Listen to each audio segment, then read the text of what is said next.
pourquoi tant de gens sont tristes à Noël et comment y remédier? C'est peut-être simple, à Noël, on fait une sorte de bilan, on compare avec les années précédentes, on regrette les changements, on pleure ceux qui ne sont plus, et ça fait mal.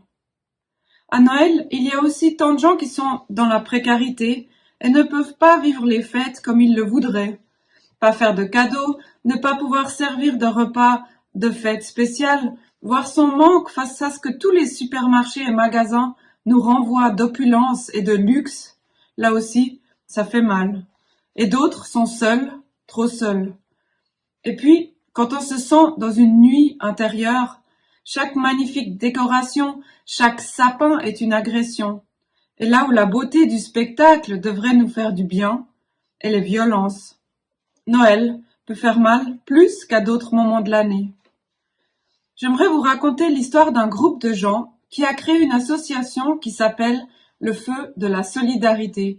C'est l'exemple du pont Bessières à Lausanne, un des plus grands ponts de la ville qui surplombe le Flon et duquel on a une vue incroyable sur la cathédrale.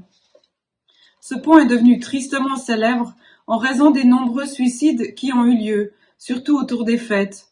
Alors, depuis plus de 44 ans, entre le 23 décembre et le 5 janvier, des bénévoles se relayent jour et nuit à raison de tranches de 8 heures de temps pour empêcher les gens de commettre l'irréparable et pour surtout les écouter.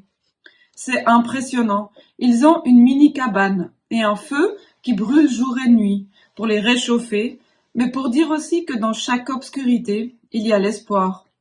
Il y a toujours de la lumière et de la chaleur, partout et toujours.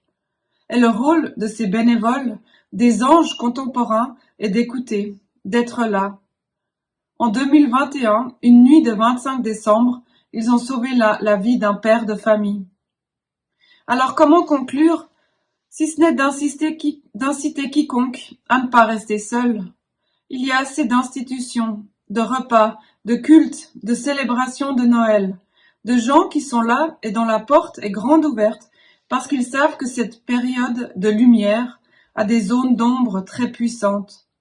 Il y a assez de gens pour écouter, partager la solitude et permettre de traverser Noël en espérant qu'un jour la joie pourra s'y frayer un chemin.